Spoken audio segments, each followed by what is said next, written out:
From St. Matthews, the cortege is to cross the Potomac to the Cemetery of Heroes, Arlington.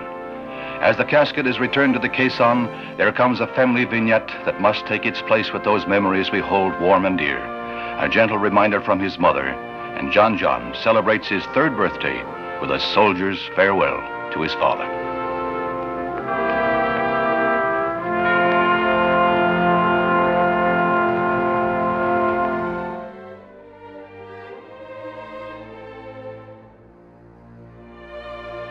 Did the CIA assassinate JFK?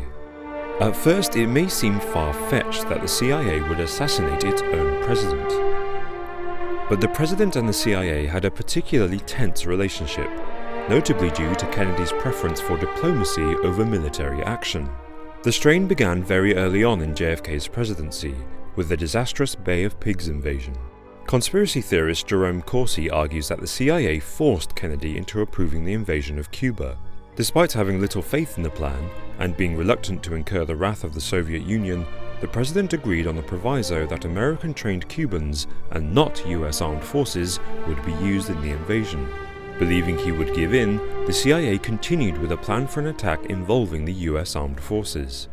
However, Kennedy ultimately stuck to his guns, cancelling airstrikes, refusing requests for US military aid, and setting the tone for the rocky relationship he would have with the CIA throughout his presidency. Following the failed invasion, Kennedy fired CIA Director Allen Dulles and his entourage. Kennedy then declared his wish to splinter the CIA into 1,000 pieces and scatter it to the winds. Jerome Corsi says this is the moment JFK signed his own death warrant. Feeling betrayed and angry, could the agency's desire to protect itself be the perfect motive to murder the president? When JFK was killed, Lyndon B. Johnson created the Warren Commission to investigate his murder. The inquest was chaired by the former head of the CIA, Allen Dulles.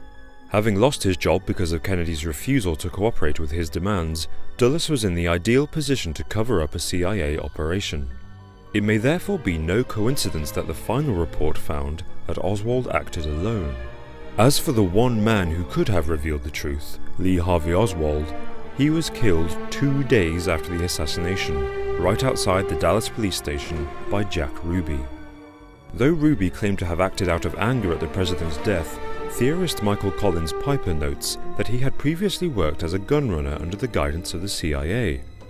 This connection has led many to believe Ruby was ordered to kill Oswald to prevent the truth about Kennedy's death being revealed.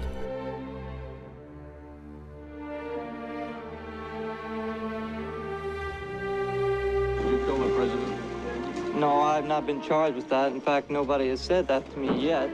The first thing I heard about it was when the newspaper reporters in the hall asked me that question. You have been. Nobody said what? Sir? You have been. Nobody said what? Okay, we can't hear you back. Okay.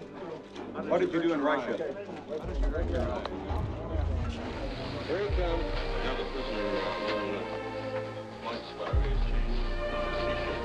Let me have it. I want it.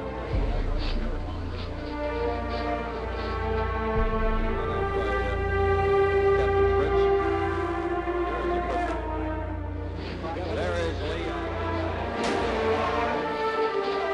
He's been shot. He's been shot. Lee Oswald has been shot. There's a man with a gun. It's absolute panic. Absolute panic here in the basement of Dallas Police Headquarters. Detectives have their guns drawn. There is no question about it. Oswald has been shot at point-blank range, fired into his stomach. He is shot. He is shot. Oswald. It is Oswald.